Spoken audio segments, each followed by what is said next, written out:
Welcome to the Agent of Wealth podcast with Marc Bautis from Bautis Financial.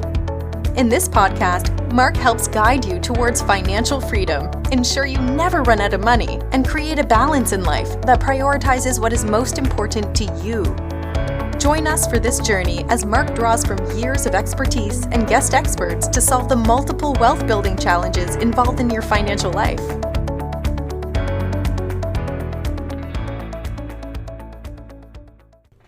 Welcome back to the Agent of Wealth podcast. This is your host, Marc Bautis. Although the unemployment situation is nowhere near as bad as it was at the height of the coronavirus pandemic, when the unemployment rate rose to a record high of 14.7%, economic uncertainty is causing some change to U.S. businesses. In today's corporate world, business closures, downsizings, reorganizations are increasingly common. As of January, the unemployment rate is 3.4%, with 5.7 million Americans unemployed. The loss of a job can cause serious stress, personally and financially. So to help you get through a disruption in employment, we're going to spend this episode talking about what to do when you lose your job. We'll talk about severance options, employer benefits, eligibility for unemployment benefits, budget adjustments, health insurance options, employer-sponsored retirement accounts, stock plans, and other benefits, income tax considerations, and then retirement or future employment options.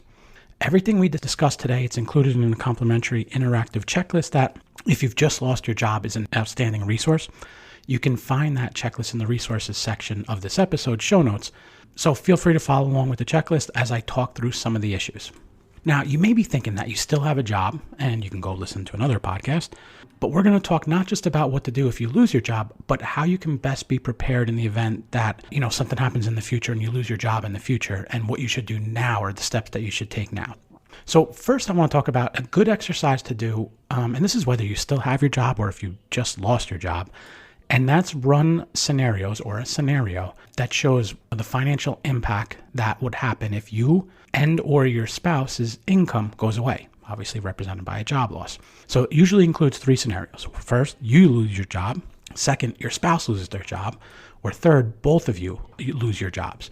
And really when I'm saying scenarios, it's really just pretend that income goes away, that paycheck goes away, and what is the impact to your finances? So the first question you want to answer is, how much reserves do you have in place, and how long will those reserves last? If you're paying your monthly expenses out of those reserves before they run out. And obviously in the first scenario, if it's only one of you, one spouse's income still comes in, it's the other spouse's that goes away. So, a lot of times people are better prepared than they think they are. So, just doing this scenario is a good exercise to do, even from like an emotional or a stress perspective.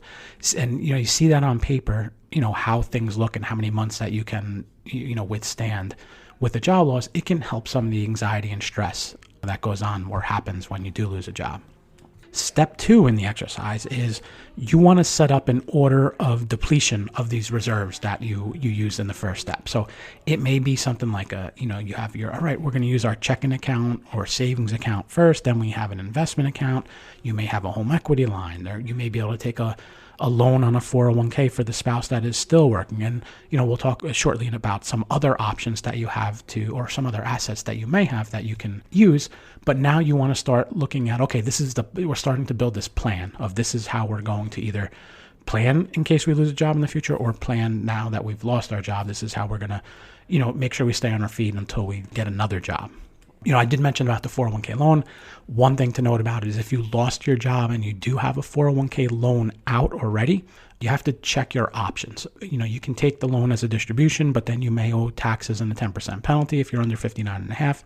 Paying back that loan, it can vary plan by plan, although most loans must be paid back by the due date of your tax return for the year that you left your employer. Some other things to consider. If you are at least 55 years old, you may be eligible to begin distributions without incurring a penalty. So a lot of people think that magic number is 59.5, but there are some options if you are 55 or older to explore. Some other of these reserves that I'm talking about is, if you may have cash built up in a life insurance policy that you could borrow against or utilize by taking a distribution from. If you have a Roth IRA, you may be able to pull out your contributions tax and penalty free.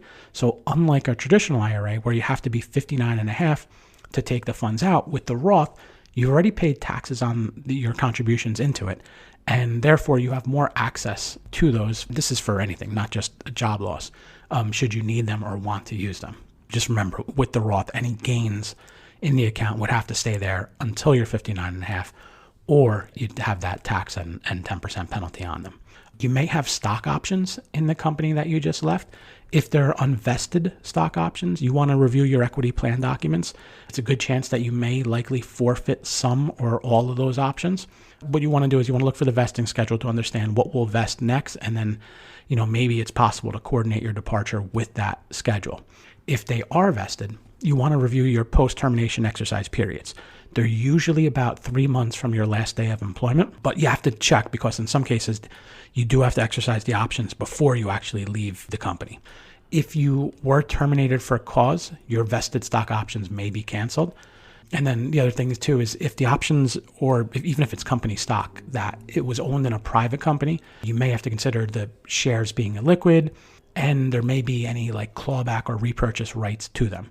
So the summary of this is just check what your options are, what you're entitled to, and come up with the best plan of approach from there.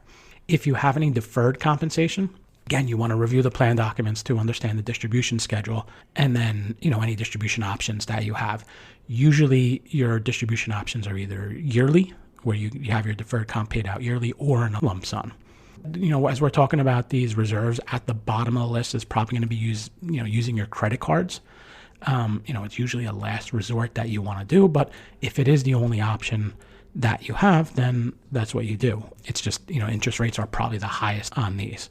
Instead of credit cards, one option to explore is like a home equity line or an asset line.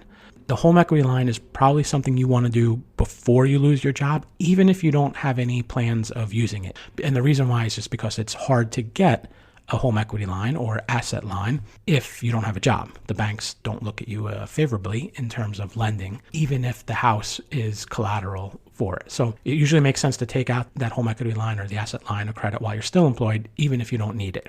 And the way a home equity line works, it basically works as a credit card with your house as the collateral. So if you don't use the home equity line, you don't have to pay any interest on it. If you do use it, you would pay interest on the amount that you use, not on the total amount of the line.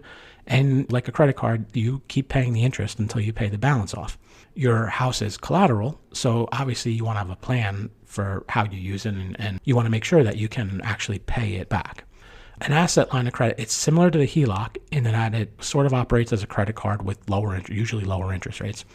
But the way it is it's an asset, usually not your house, that is used as collateral. So the most common type we see is if you have an investment brokerage account, banks will lend the stocks or whatever securities you have in the account as collateral. It could be some rental real estate properties or the asset, or basically anything that the bank wants to lend against, or that you have and the bank wants to lend against. So a couple other areas to consider are taxes. So if you think that, with your job loss, you're going to be in a low income year, you may want to look at Roth conversions. It'll depend on what tax bracket you expect to be in, how much you have left in that bracket before bumping up to the next bracket, and do you have the cash available to pay the tax on the conversion. So I know this is kind of counterintuitive. We're saying, okay, you want to look at Roth conversions in the year that you have a job loss, where income may be tighter, but you need to have cash available, to pay the tax on the conversion. So it obviously depends on your situation, whether it makes sense to do this or not. Also, if it is a low-income year, you may be able to make contributions directly into a Roth, or now you may not be phased out at making those traditional IRA contributions. So again, we're saying low-income year, no job, but save money into, a Roth or a traditional. So I know it kind of seems strange to kind of go that way when there's a job loss and things are tight, but it's just something to consider.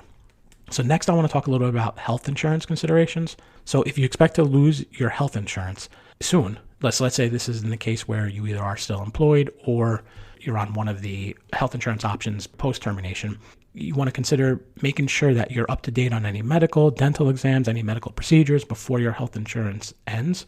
Obviously, it's pretty straightforward, but a lot of people forget to do this before they lose coverage just because there's so many other things going on. Now, if you will need health insurance, if you've worked for a company with 20 or more employees, you're probably eligible for a COBRA, which will allow you to stay on your employer's health plan for 18 months typically. It's just now you're paying both sides. So probably the employer was paying a portion of your health insurance. Now you can still stay in that same plan, but you're just going to be responsible for paying the full premium on it. You usually will have an election period of 60 days to decide. If you were terminated involuntarily, you may be eligible for premium subsidy. So it's definitely something that you want to do check. If you're married and your spouse has a plan through their employer, you may be able to join that plan. You also may be eligible for insurance on the health insurance marketplace. So again, it's another 60 days that you have after you lose your job to enroll. That's according to these special enrollment period rules. So job loss is considered a special enrollment period. If you're age 65 or over, you may be eligible to sign up for Medicare if you haven't already done so. The special enrollment period for Parts A and B, it's an 8-month window beginning the month after the earlier of the end of your employment or the time of your employer provided health insurance ends. So the last two things I wanted to cover, they're really relevant anytime, but especially when you lose a job. So the first is budgeting. Now the word budget has become taboo in the financial industry, so we'll refer to it as a spending plan. And basically you want to know where your money is going, and is it going to the things that are important to you or to the things that you consider the right places. Now, some people are in tune with where their money is going at all times. Some people have no clue. If you lose your job, it's definitely a good time to figure out where your money's going and then answer that question. Is it going to the right thing, to the right places or the things that are important to you? I was reading recently a study that said one of the best ways to become a millionaire or to grow your wealth is to have a crystal clear understanding of where your money's going. And one of the things they suggested was just do a monthly review of where your money's going. And again, answering that question, is it going to the right place? So the second thing to focus on is your network. A lot of people are reluctant to network, but here are some facts that should provide some motivation to do it. According to HubSpot, 85% of jobs are filled through networking. And then according to a CNBC article, 70% of jobs are never published publicly.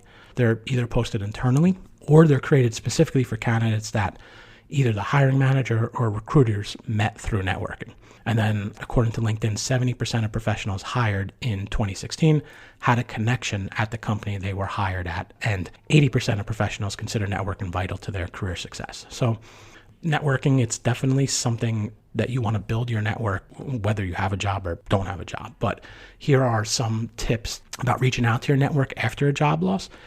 Some people will send out this mass email or just update their LinkedIn status. But if you can let the people know personally about your recent job loss, it's probably better than just sending out that mass email or just updating your status. So start reaching out to people in your network that you're closest with. Let them know you have some news. Ask them if they'll be available to chat. Just let them know you've lost your job. You're looking for something now, even if they aren't hiring for a role. One of the good things about it is once they know you're looking, they may start noticing job opportunity openings within their own networks.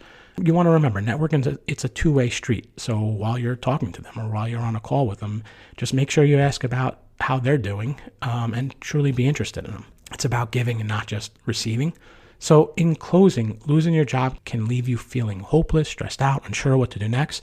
When this misfortune strikes, it may be a good time to hire a professional to help get those finances in order and limit any lasting damage.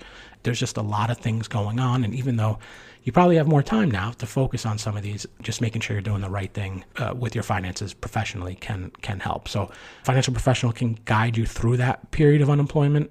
Our job, it's as a financial advisor, it's the way future filled with unknowns. A lot of times it's not just job loss that someone has going on. There may be other things, and you want to kind of put them all into context or just see how a decision that you make in one area impacts something else, financially that you have going on in another area. So if you'd like, we offer a complimentary consultation with our advisors, which you can do at bautisfinancial.com/call, or you can click the link in the show notes. And thanks for tuning in to today's episode. Don't forget to follow the Agent of Wealth on the platform you listen to and leave us a review on the show.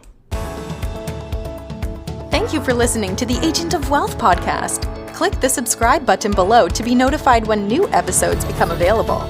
The information covered represents the views and opinions of the guests and does not necessarily represent the views or opinions of Bautis Financial.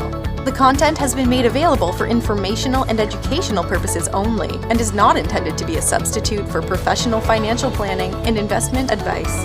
Always seek the advice of your financial advisor or other qualified financial service provider with any questions you may have regarding your investments and financial planning.